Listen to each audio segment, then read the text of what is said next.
AMU, American Military University, is proud to present In Public Safety Matters. Welcome to the podcast. I'm your host, Leishan Kranick. Today, we're going to be talking about what it's like to be a crime scene investigator and some of the incredible advancements in forensic science technology. Today, my guest is Dr. Dena Weiss, who recently retired after a 24-year career as a crime scene investigator and fingerprint examiner in a Central Florida police department.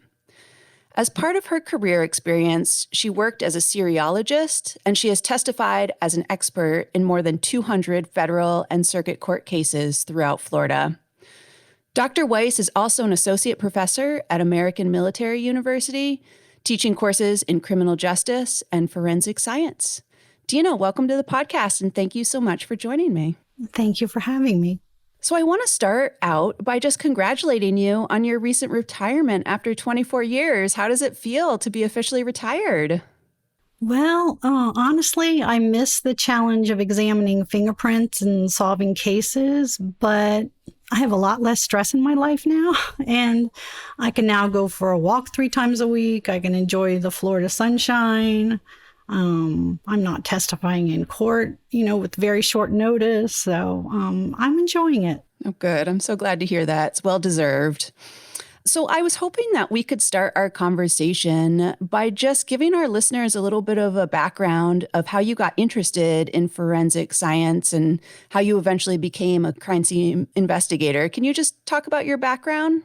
Sure. I first became interested in forensics when I attended a forensic seminar in college. I hate to age myself, but I went to a very small all-girls school in Virginia, and I initially was going to be a chemistry major with the intent of doing research.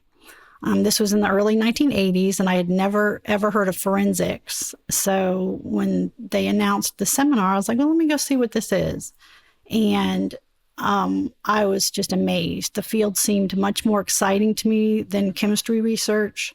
So I went ahead and got my 4-year degree in chemistry, and then I pursued a forensic science master's degree after college, which was one of the first programs developed in Richmond, Virginia.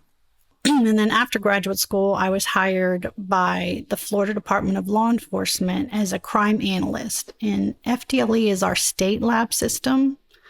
And for them, I worked in the microanalysis section, conducting hair and fractured material examinations, and then moved on to the serology section.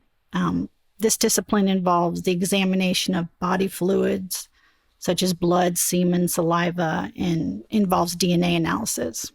So I worked at FDLE for 5 years, but the whole time I was there, I felt like I was missing something. I was in a lab coat every day in this sterile environment.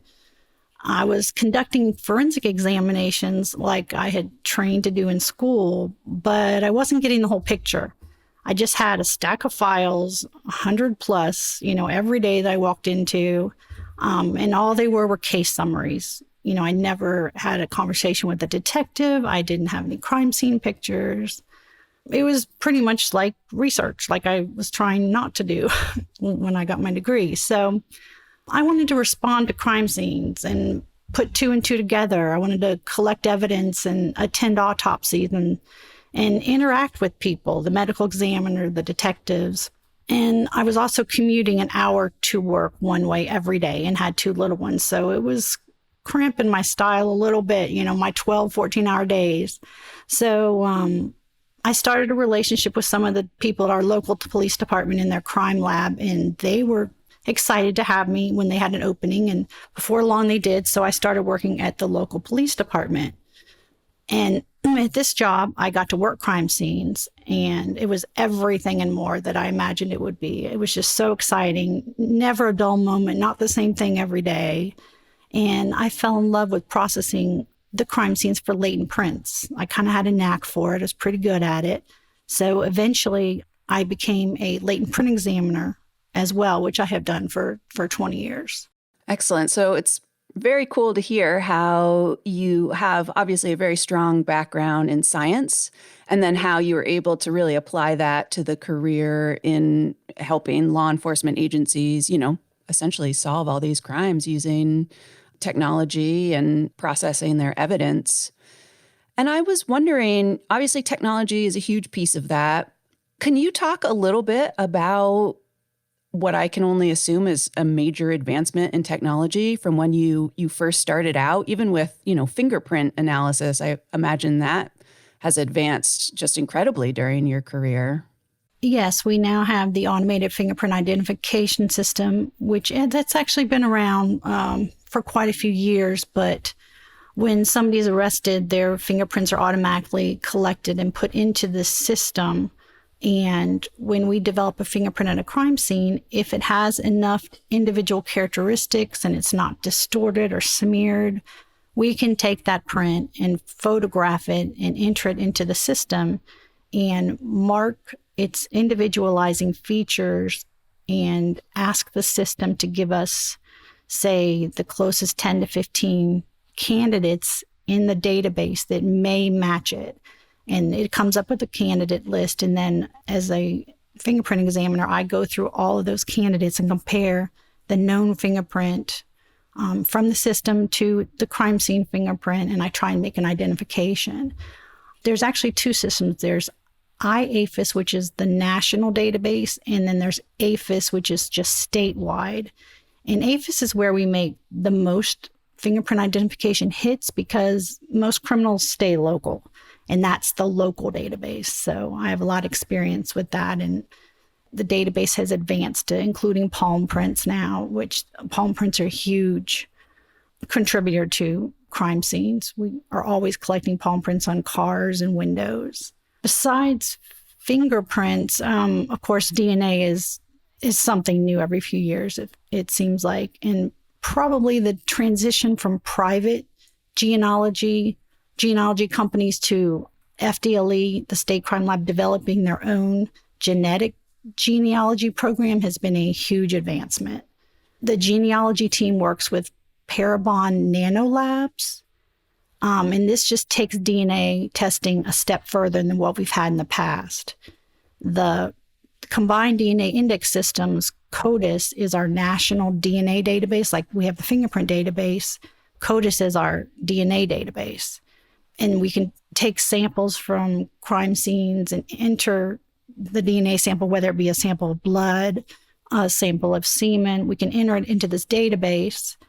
And if the suspect's been arrested and has a profile in the DNA database, CODIS, a match will occur. So that's what we've done in the past. But with this genealogy team and Parabon, we now can run our DNA profile. If it does not come back with a match, we can run this profile through genetic genealogy testing and can determine the gender and also lead investigators to relatives of the offender. Genetic genealogy really became well known to the public anyway through the Golden State Killer case and using genealogy to track down the relatives of the suspect or the murderer. And I was wondering, Dena, is that something that's just become very accessible now to CSIs? Like it's something that is done with basically on every case, or is it only on the ones that there's not more information available? It has some criteria. It's only used when it's last resort, where all the evidence has been examined. It did not make a CODIS hit. And then we go this route. And there's been a lot of questions about reliability, qualitative analysis, what the protocols are in these private labs, which is what makes it such a unique opportunity for the Florida State Crime Lab, because they're working hand in hand with Parabon Nano Labs. So they're following the lab's protocol, and everything is done, in their laboratory system.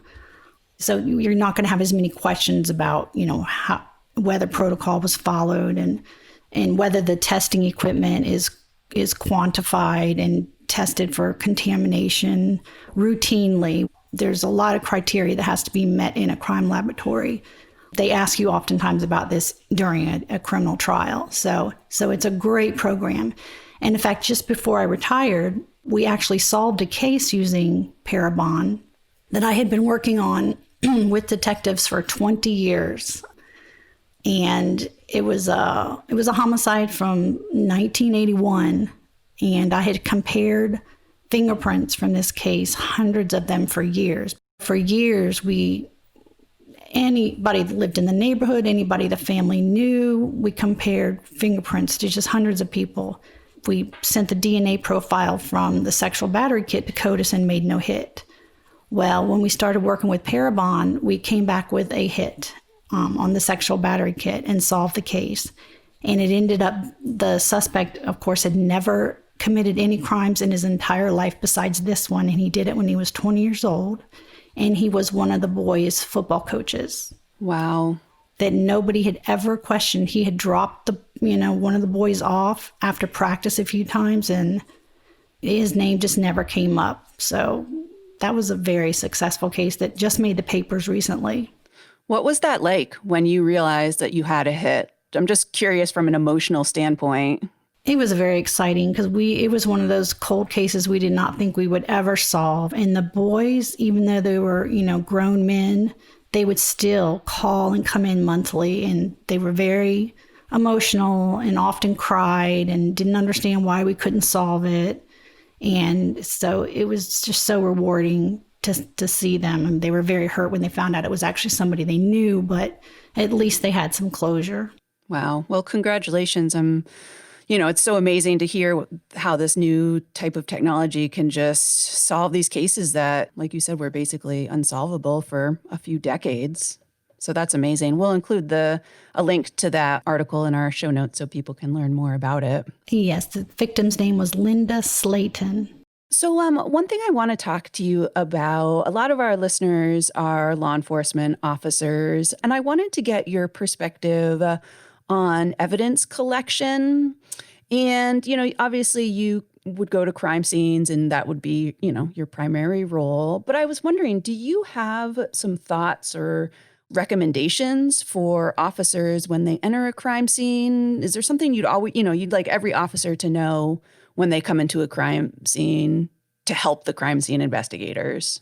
Well, now more than ever, the officers need to tread lightly when they enter a crime scene, especially with the sensitivity of forensic tests such as touch DNA. It involves a huge contamination issue, just with people that live wherever the crime happened and with officers arriving at the scene. We liked for only the first officer at the scene and the detectives assigned to the case to actually enter the crime scene besides us crime scene investigators. What that means is the colonels, the lieutenants, the chief of police, they have no business anywhere near where the crime actually occurred. And they like to show up. They like to be seen there, but they need to be in the corner somewhere with talking to the media and not entering the scene because they're not providing any kind of service to assist the investigation. The first officer at the scene is very important because as soon as he makes the scene safe, he needs to attempt to determine where the suspect entered and choose another route into the crime scene. If the suspect broke into the back door, the officer should enter through the front door. This will preserve a lot of evidence and prevent the contamination right off the bat. The officers should also wear personal protective equipment, PPE.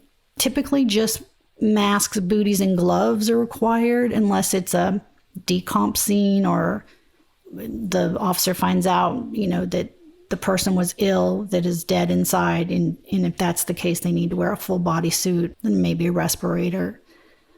A lot of them forget to put their booties on. So it's not uncommon for me to work a robbery at a bank robbery and pull all of these boot prints off of the floor in the bank and have to go back and pull all the officers that were at the scene and take copies of their boot impressions and say, yep, guess what? This isn't the bad guys. These are your impressions.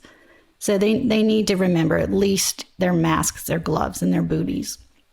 But in a nutshell, the officers, they want to avoid leaving boot prints. They want to avoid fingerprints anywhere. And of course, they should not spit or sneeze anywhere in the crime scene. If they find evidence like a bullet or a firearm, I know they're always excited. They want to pick it up and show the crime scene investigator what they found.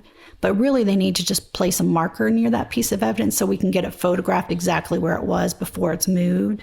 And they should avoid touching it. Some of the worst problems we have is not only with officers, but with EMS and firemen. They'll come into a suicide scene. And of course, the first thing they do is check to see if the victim is alive. And if it's a gunshot wound, then they will oftentimes just take the gun out of the victim's hand and set it on a nightstand somewhere or kick it out of the way for their own safety. But then they leave by the time the crime scene investigator gets there, and we're told it's a suicide, but we're looking at the firearm and it's on the table across the room, and we're like, I don't think it's a suicide. So we offer training routinely for the firemen and the EMS on situations like this, and as well as our officers, just little things to watch out for to make our life a little easier and not have them, dragged in to have their boot impressions taken or their fingerprints are already in the system, but that's just more work for me to do to have to eliminate the officer's fingerprints off of evidence items. Nice. Those are great recommendations. And just to make sure our audience all understands this, could you explain what touch DNA is and how it's different than regular DNA, I guess, or regular ways of analyzing DNA? Yes, body fluid DNA is going to be your blood, saliva, semen, vaginal fluid, but touch DNA is actually epithelial cells on your hands that you are excreting daily when you grab things. You don't even have to grab them with any kind of force. Just if you touch things, you're leaving these epithelial cells that are constantly shedding. You're leaving these cells on items, and we can get DNA from these epithelial cells. So this opened a whole new door for us. It's great that we can find a suspect's DNA on the gear shift or the steering wheel of a car now, but we're also getting a lot of other profiles on items because so many people are shedding epithelial cells and they don't disappear that easily. So contamination is a lot of problems with it. The crime lab won't always do analysis for burglary scenes or motor vehicle thefts because they're just overwhelmed with the evidence. They try and stick to just violent crimes because there's so much processing to do and so many different DNA profiles that need to be separated because they've got the epithelial cells that touch DNA everywhere. So it's been the most helpful on evidence that we submit, such as firearms, where we're getting touch DNA on the grips of the firearms, or doorknobs at burglaries, specific items that may not have been touched a lot or that we get to where they've touched it in a short amount of time. We know that they were the last one to touch it. Then we can pretty much be sure that that's the profile we're going to get. Interesting. I'm wondering, does touch DNA, can that be used in cold case evidence, evidence that's been preserved for a period of time, or is it something that needs to be relatively fresh, quote unquote? We are still finding touch DNA on old cases. In the Linda Slayton case, we thought for sure we would find some on the coat hangers, but it was such a small surface area that we just could not get a strong enough profile. But it is strong evidence. We've even found it on clothing, like if a suspect grabs an individual. I had a recent case where a robber, we didn't find any fingerprints anywhere, but he had grabbed the back of the manager's shirt and shoved him into a room, and we swabbed his whole shirt, and his touch DNA was on the bank manager's shirt. Is the collection of that kind of DNA a lot different than what you were doing in the past? Does it require a different skill set, or how do you collect that kind of evidence? No, it can be swabbed or scraped, the same as with dried blood or semen evidence. It's about the same procedure. You just have to be sure to use sterile swabbings and make sure these swabbings dry. If we're swabbing a shirt, we might want to put just a little bit of saline on the swab, sterile saline, and then swab the shirt. And then we need to let the swab dry before we submit it to the lab for testing. But it's a fairly simple procedure that we've trained some of our officers to do. On every shift, we have one crime scene officer that's trained routinely on collecting fingerprints, collecting gunshot residue kits, and collecting any kind of DNA evidence. So they can depend on that one officer in their unit that on that shift that can help collect evidence if our crime scene unit can't get out there. They don't do it on major crimes, but they may do it for a burglary to a vehicle or a simple burglary to a residence that doesn't involve a lot of evidence collection. Just kind of helps us out because there's a lot of crime every day and every night, and there's only 4 crime scene technicians, and they work every day, 8 to 5, and then they're on shifts at night.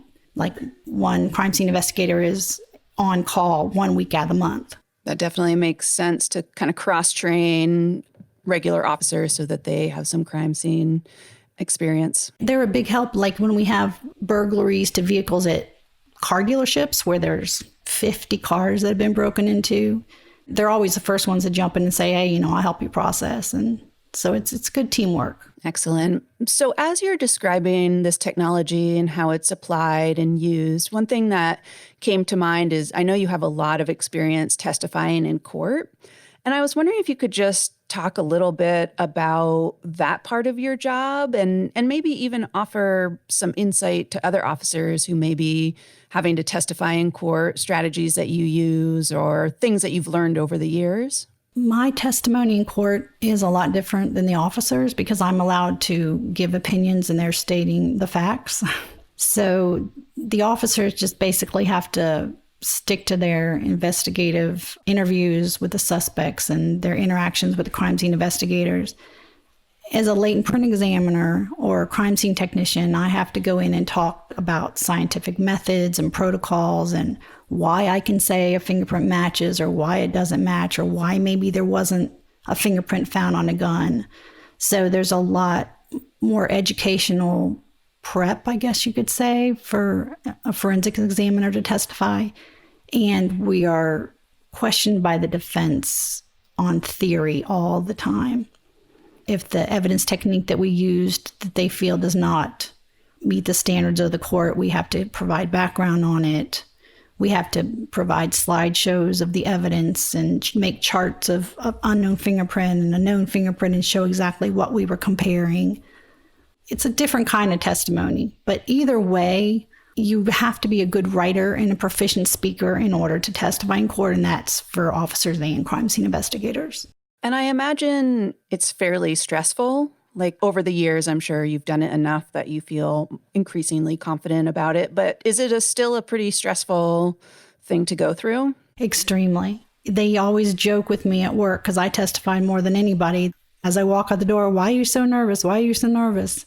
Like, well, it's safe. It's safer for you to be nervous because then you're more alert, and I read and prepare. And as many years as I've been doing it, I'm always nervous. But as soon as I get on the stand and spit out my background and my qualifications, I slowly start to calm down and talk to the jury and explain to them exactly what I did. And that's in an unbiased manner. That's all I can do. And just try and be successful doing it. And I imagine your academic training plays a part in that as well. You mentioned having to do a lot of research on the case and all the technology and all that. And as a PhD, you obviously did a lot of research and writing for your academic credentials. So I imagine that helps out a lot. It does. My undergraduate degree was in chemistry, and I earned a sociology degree as well, which back in the 80s included criminal justice classes, whereas now there's actually criminal justice degrees. And the criminal justice classes provided me background regarding the justice system, and my chemistry degree assisted me in understanding applying scientific methodology and theory. And so it's important for anybody who wants to go into this field to have a little bit of a science background. It's kind of two different kinds of jobs that I worked. If you're going to be an employee for a state crime lab, and most students don't understand this, the educational requirements are pretty high. Back when I worked there, every single crime scene analyst there had at least a master's degree, if not a PhD, because they had to have a lot of scientific knowledge. Whereas if you are a crime scene investigator working for a local police department, the educational requirements typically are just an AA. And you can have an AA in criminal justice and you'll be fine. The education job requirements can vary depending on the area of the country you live in. And I always encourage my students, to look into that, before they get too much into the degree program, because some places like Chicago require crime scene investigators to be sworn officers.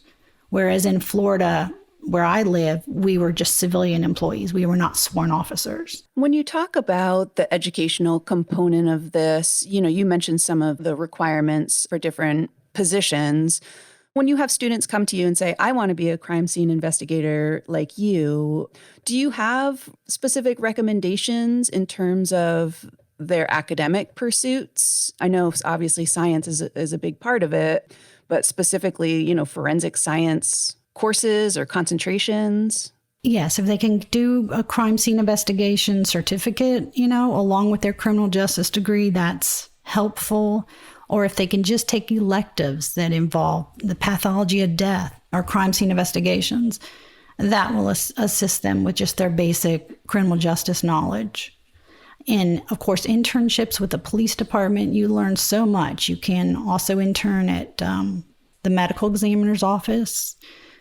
A lot of my students that want to be crime scene investigators, they've seen all the shows, but they haven't experienced the smells and the sights. And I tell them, if you can call your medical examiner's office and arrange to view an autopsy, you need to do that before you decide that this is your career. Because I have seen many crime scene investigators be hired by our department, and after their first really gruesome crime scene or their first really bad decomp autopsy, they're putting their keys on the counter and walking out. Yeah, I can't even imagine.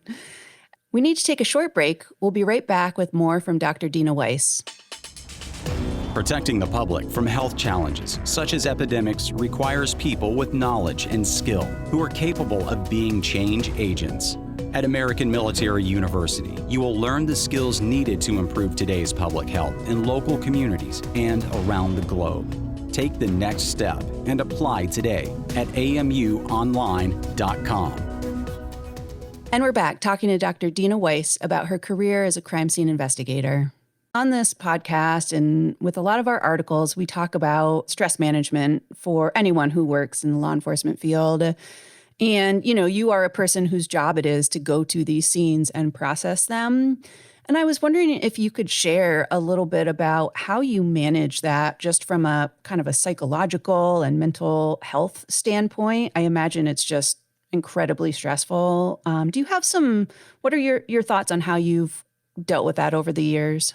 I used to tell my husband that I could never be a dentist, and I didn't want to be a doctor because I didn't like to clean the spit pans out when I was a candy striper. But I just think some people are born to do certain jobs, and they move on if they can't handle them. With our job, probably one of the most difficult situations I had was dealing with crime scenes involving children. I responded to traffic fatalities involving children, homicides where parents killed a child to get back at a spouse, accidental deaths such as drownings and newborn suffocations where they bring the baby in bed with them and accidentally roll over on them. And these were particularly difficult due to seeing the excruciating pain that the parents are going through when they realize they rolled over on their child overnight, or they didn't watch them for 2 seconds and they're in the pool. In these situations, it makes for a really bad day. Or it was difficult leaving my own 2 little ones at home to go work a crime scene in the middle of the night, or just not be able to respond to daycare immediately when they're sick. There's many times I'd be reading my son a book at night and I'd get my pager would go off and I'd have to go out to a crime scene. And I'll never forget one night he overheard my conversation with the detective that it was a suicide. A man shot himself in the head. And I didn't really think he was listening to me as he's sitting here with me, but he started to cry when he found out I was leaving. And I left, and when I came home, my husband said that my mother had called after I left, and my son, he was only 5, he answered the phone, and my mom said, "Why are you crying?" He said, "Mommy had to stop reading me a book because some dummy shot himself in the head." So it was rough, and I can remember one time working a scene during bull season, which down here in Florida, that's alligator mating season. and someone had spotted a skull in a giant alligator nest in the middle of a lake. And they called the crime scene unit to come out and retrieve the skull and determine if any other skeletal remains were nearby or in the nest or anything. Well, it's not real safe to go out there during bull season or any time to go near an alligator nest. So they sent me out into the lake with my waders on, with 2 snipers on either side of me to shoot any alligators that came at me as I went towards the alligator nest. I was the new hire, so that's, it wasn't like drawing straws. They just told me, yeah, this is you. You're going out there. So I was halfway out into the lake, almost to the alligator nest, and my cell phone went off. And I was like, oh. So I just glanced at the number, and it was my son's daycare. I was like, oh, why are they calling me?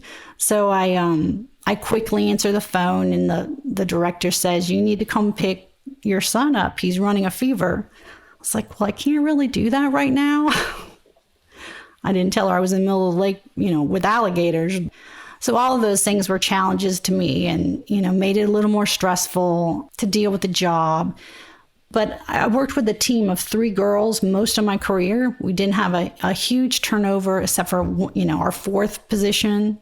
It seemed like it was rotating. Somebody would stay a month, 2 months, and they just couldn't handle their job and they would leave. But 3 girls and I worked together for most of my career, and we learned to support each other, even at the most horrific crime scenes.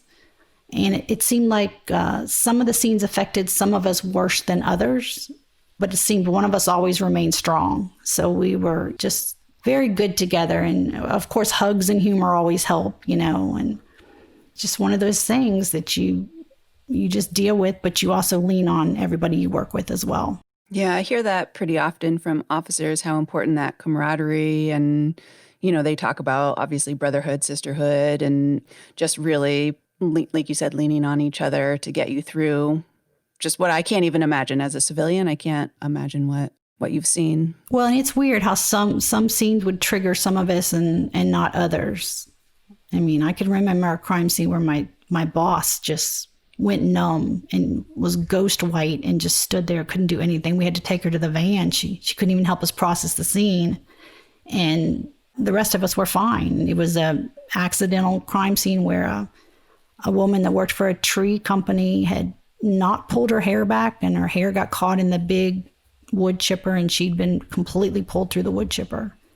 And my boss had been there since she was 18 years old, and she just could not process that crime scene. And, other times it was little crime scenes that would affect somebody. So yes, camaraderie is a big thing, leaning on each other. Did you also have other personal, I almost want to say coping mechanisms? Like you mentioned having what sounds like a wonderful family. And do you have any other kind of advice for either new officers or those who are a few years in about just suggestions on how to kind of manage that? You just kind of have to leave it at the door when you come home. When I first got married, I was kind of insulted that my husband didn't ask me where I was, everything I did all day long. But in the long run, I think it helped me to not have to come home and relive it all. I would come home, if dinner was ready or if the kids needed to be put to bed, we just went right into that mode and didn't rehash what I've been doing. By the time I got cleaned up and ready to go, I just went right back into my home life. So I was lucky I never really suffered from nightmares or not being able to deal with anything. As far as crime scenes go, there's a few that linger in your head, but I just was lucky enough to be able to jump from work to my home life and be fine. Wonderful. That's great to hear. And now that you're entering this new phase in retirement, you talked a little bit earlier about how you're, adjusting, and I know it's still relatively new. But I was wondering, was there anything that you did to just kind of prepare for retirement, or now that you've been in it a little bit, recommendations for officers who are nearing their retirement? Any thoughts for them? I think sometimes men have a more difficult time handling it than women because women jump right into other responsibilities, like, maybe helping the kids with, their college applications or babysitting their kids. There's just so many things we can get our hands in as women.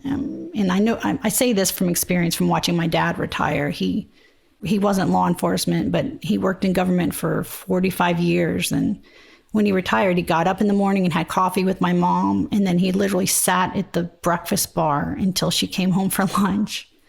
He just couldn't get used to not having, that daily routine. So I think the thing that helps me the most is I did not lose touch. I still walk the lake with a couple of the people that I worked with. I have lunch with them once a month. I don't miss a birthday lunch. And if there's an interesting case, they usually call me and ask my opinion. So I guess it's just best not to go cold turkey. Don't just completely walk away from it, because, it's always going to be a part of your life. So just walk away gradually, but still stay in contact with the people that you spent much of your life with. Right. And I think another thing that you're talking to about here is just that balance. Like, I think a lot of officers who I've talked with, being an officer is their identity. It's all they know. It's all their friends are officers. It's just they've been so immersed in this field that when they're now out of it, that transition is just incredibly hard because they feel like they've lost a part of them. Can you speak to that at all? I think actually teaching helps a lot.